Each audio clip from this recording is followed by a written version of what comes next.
କଳି ଯୁଗର ସତ୍ୟ, ଯାହା ପାଖରେ ଦୟା ଥାଏ ତା ପାଖରେ ସାହାଯ୍ୟ କରିବା ପାଇଁ ଧନ ହିଁ ନଥାଏ, ଆଉ ଯାହା ପାଖରେ ଧନ ଥାଏ ସାହାଯ୍ୟ କରିବା ପାଇଁ ତା ମନରେ ଦୟା ହିଁ ନଥାଏ। ଯାହା ଆଖିରେ ନିଦ ଥାଏ ତା ପାଖରେ ଶୋଇବା ପାଇଁ ବିଛଣାଟିଏ ନଥାଏ, ଆଉ ଯାହା ପାଖେ ଭଲ ବିଛଣାଟିଏ ଥାଏ ତା ଆଖିରେ ନିଦ ହିଁ ନଥାଏ। ଯିଏ ସର୍ବଦା ସତ୍ୟ ହିଁ କହିଥାଏ ଏ ଦୁନିଆ ତାକୁ ଦୋଷୀ ସାବ୍ୟସ୍ତ କରିଥାଏ, ଆଉ ଯିଏ ପ୍ରାୟତଃ ମିଥ୍ୟାର ଆଶ୍ରୟ ନେଇଥାଏ ଏ ଦୁନିଆ ଆଖିରେ ସେ ଭଦ୍ର ବ୍ୟକ୍ତି ହୋଇଥାଏ। ଯିଏ ସମ୍ପର୍କର ମୂଲ୍ୟକୁ ବୁଝିଥାଏ ସେ ପ୍ରାୟତଃ ଏ ଦୁନିଆରେ ଏକୁଟିଆ ରହିଯାଏ।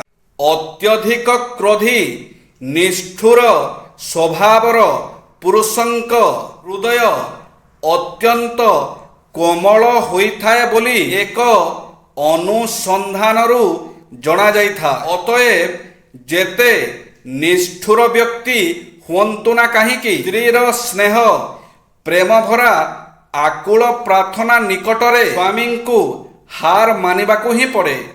କେବେ ବି ବିନା କାରଣରେ କାହା ଆଖିରୁ ଲୁହ ଝରି ନଥାଏ କି ହୃଦୟ ଭାଙ୍ଗି ନଥାଏ। ଆଖିରୁ ଲୁହ ଝରିବା ଓ ହୃଦୟ ଭାଙ୍ଗିବା ପଛରେ ସବୁବେଳେ ନିଜ ଲୋକଙ୍କର ହିଁ ହାତ ରହିଥାଏ। ମନୁଷ୍ୟ ନିଜର ବିଚାର ଓ ସଂସ୍କାରରେ ହିଁ ବଡ଼ ହୋଇଥାଏ। ପଇସା ତ ଭିକାରୀ ବି କମାଉଛି।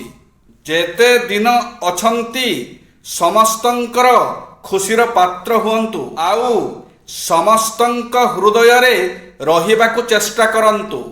ବେଳେ ବେଳେ ସେଇମାନଙ୍କ କଥା ଭାବିଲେ ବହୁତ ଖରାପ ଲାଗେ, ଯେଉଁମାନଙ୍କୁ ଆମେ ନିଜ ଜୀବନଠୁ ଅଧିକ ଗୁରୁତ୍ୱ ଦେଇଥାଉ, ଆଉ ସେମାନେ କିଛି ସ୍ୱାର୍ଥ ଲାଗି ହିଁ ଆମକୁ ପର କରିକି ଚାଲିଯାଆନ୍ତି।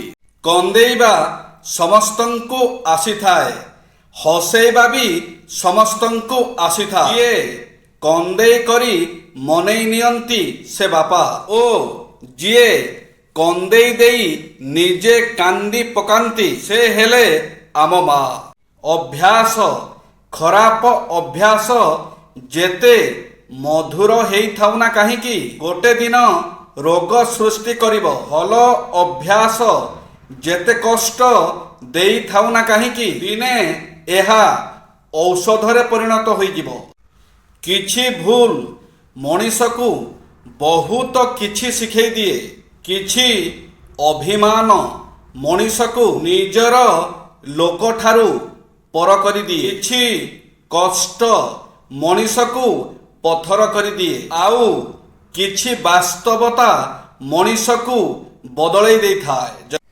ପାରିବାରିକ ଜୀବନ, ଦାମ୍ପତ୍ୟ କଳହ ନିଆଁ ଲିଭାଇବା ପାଇଁ ସହିବା ଗୁଣ ବିଧାତା ଅଛନ୍ତି ଭିଆଇ। କଥାକୁ ନ ମାନି ଏକପକ୍ଷ ହେଲେ ମୌନ। ବିରତି କଳହ ପରେ ବଢ଼େ ସତଗୁଣ।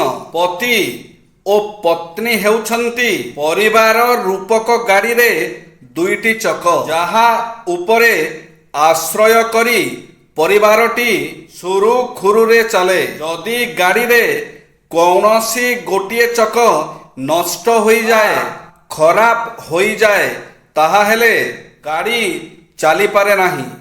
ପତି ପତ୍ନୀଙ୍କ ସହଯୋଗରେ ହିଁ ପରିବାର ଚାଲେ।